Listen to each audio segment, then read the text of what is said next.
Honours দ্বিতীয় বর্ষ জ্যামিতিক ও ভৌত আলোক বিজ্ঞান বা অপটিক্স আর কি, সেটার একটা প্রথম অধ্যায়ের নাম জ্যামিতিক আলোক বিজ্ঞান। তো সামনে ইনকোর্স অনার্স দ্বিতীয় বর্ষের পেইড কোর্স চলছে, অনেকেই ক্লাস করেছে, অনেকেই ইনকোর্স কোর্সে ভর্তি হয়েছে, অনেকেই ভর্তি হচ্ছে। তো ইনকোর্স আগে কিন্তু আমরা ইনকোর্সে যে সাজেশন দিয়েছি এটা আসলে বিশেষ করে ডিপেন্ড করে হচ্ছে তোমার বিভিন্ন কলেজের উপরে। তো কলেজ থেকে বিভিন্ন কলেজের বিভিন্ন রকম সাজেশন দিয়েছে, সেগুলো স্টুডেন্ট আমাকে ইনবক্স করে, সেগুলো নিয়ে কিন্তু ক্লাস দেওয়া হয়। ওকে, যাই হোক, আজকে একটি ক্লাস নিয়ে হাজির হয়েছি তোমাদের সামনে।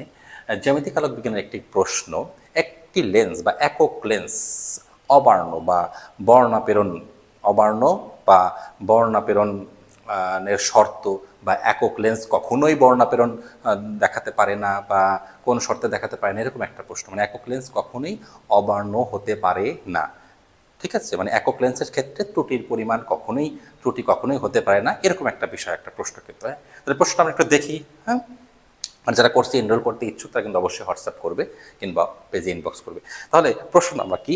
একক লেন্সের জন্য অবর্ণতার শর্ত। খুবই সিম্পল একটা বিষয়, তারপরে বেসিক আছে। একক লেন্সের জন্য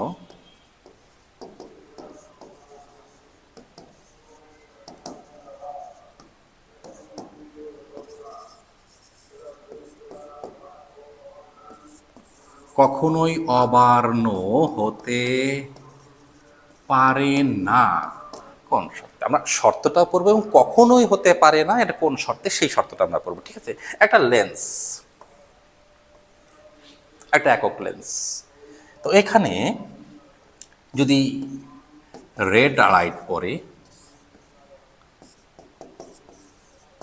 বেনিয়াসহ কলা, তাহলে একটা আলোর সবচেয়ে তরঙ্গদৈর্ঘ্য বেশি রেড, তার চেয়ে কম হচ্ছে ভায়োলেট। তাহলে বেগুনি এবং লাল এইটা পড়লে বিভিন্ন রকম বাঁকা করে দেবে। ওইদিকে কী হবে? বিভিন্ন পথে বিচ্যুত করে দেবে, যে পথে যাওয়ার কথা সে পথে হচ্ছে বিচ্যুত হয়ে যাবে। এই বিচ্যুতির যে পরিমাণ, এইগুলো তো তোমার ত্রুটি বা অবর্ণ, তাই না? তাহলে মনে করলাম যে লাল বর্ণের জন্য ফোকাস দূরত্ব FR, ভায়োলেট বর্ণের জন্য, বেগুনের জন্য FV। তাহলে এটার যে অবর্ণ মানে যে বিচ্যুতি হচ্ছে, হ্যাঁ, বর্ণের উপরে যে বিচ্যুতি, এটার পার্থক্য কেমন হবে? Equal minus. তাহলে দুই বর্ণের জন্য যে ফোকাস দূরত্বের যে পার্থক্য সেটা হচ্ছে এত। এখন এটা শূন্য হবে কখন? যখন সেটি অবর্ণ থেকে মুক্তি পায়, অবর্ণ হবে না। হ্যাঁ, তাহলে কি বলতে পারি যে একক লেন্সের মানে অবর্ণ বা বর্ণাপেরণের মুক্তির বা বর্ণাপেরণ হবে না, এর শর্ত কি? FR minus FV equal to 0। ওকে, এরপরের স্লাইডে আমি যাচ্ছি। এরপরের স্লাইডে আমাদের এখন ক্যালকুলেশন চলে আসবে। আমাদের তো কনসেপ্ট হলো, তাহলে FR ইকুয়াল টু FV, এটাকে যদি আমি চেঞ্জ করি 1/FR ইকুয়াল টু 1/FV, থাকলো 1 নং। কাজে দেবে। আমরা জানি কি রে বাবা,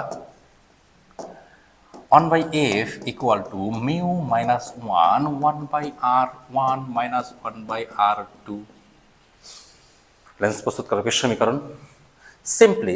সিমিলারলি বা অনুরূপভাবে তুমি লিখতে পারো, 1/FR equal to mu R minus 1 minus 1/R2। ধরো উত্তর লেন্সই হোক, হ্যাঁ, দুই পৃষ্ঠ থেকে কাটা হয়েছে, তাই R1 মাইনাস R2, হ্যাঁ, দুই গোলক থেকে কাটা হয়েছে। তাহলে সিমিলারলি 1/FR ইকুয়াল টু কি হবে? Mu R sorry mu V 1/R1 minus 1/R2। Very simple. এখন 1 নং বসিয়ে পাই, 1 নং বসিয়ে পাই। তাহলে এই দুটো 1 নং আমি বসিয়ে দিই। কি হচ্ছে?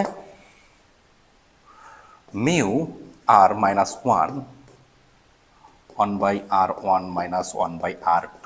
Is it clear? ওটা এক পাশে থাকলে হতো, জাস্ট আমি দেখাইছি আর কি। Mu V minus 1/R1 minus 1/R2, simply. এখন আমরা সবগুলোকে এক পাশে নিয়ে আসলাম। আচ্ছা, এক পাশে নিয়ে আসলে এখানে মাইনাস হয়ে যায় আর এখানে 0 হয়ে যায়। আমরা এখান থেকে কাজ শুরু করি, ঠিক আছে? আশা করি বুঝতে পারতেছো। এটা একদম বেসিক টাইপের প্রশ্ন, কিন্তু ডাবল লেন্সের জন্য হ্যাঁ সংযুক্ত অবস্থায় বা দূরে অবর্ণ এটা একটু কঠিন হয়, এগুলো কিন্তু ক্লাসে আছে, সবই করানো হয়। ওকে, ইকুয়াল টু জিরো কিন্তু এটা। তাহলে এক সাইডে নিয়ে আসলে আমরা যদি কমন নেই, তাহলে তুই কমন কি কমন নেব? 1/r1 minus 1/r2 equal to zero. Common নিচ্ছি কি আমরা? 1/r1 মাইনাস 1/r2 কমন নিচ্ছি। হ্যাঁ, কমন নিচ্ছি। কমন নিলে কি হচ্ছে? মিউ আর minus 1 minus mu V plus minus 1, তাহলে 1 কেটে যাবে, তাহলে মিউ আর হ্যাঁ মাইনাস মিউ ভি। ওকে, এটা আসতেছে। এরপরে আমি একটু চতুরতার পরিচয় দেব।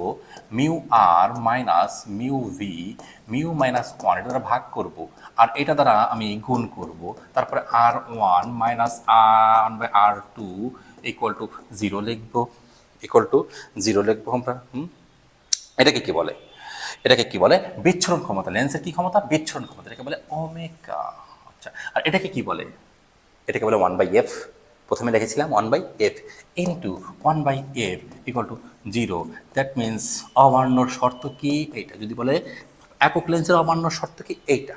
আর যদি বলে একক লেন্স কখনোই অবর্ণ হতে পারে না বা বর্ণা প্রেরণ ঘটাতে পারে না, তাহলে কি? হ্যাঁ, আমরা জানি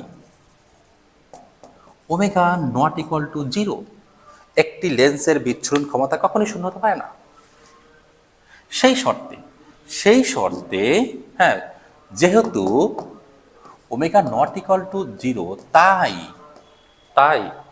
হ্যাঁ, যদি এফ ইকুয়াল টু অসীম হয়, তবে omega F equal to zero হবে, তাই না?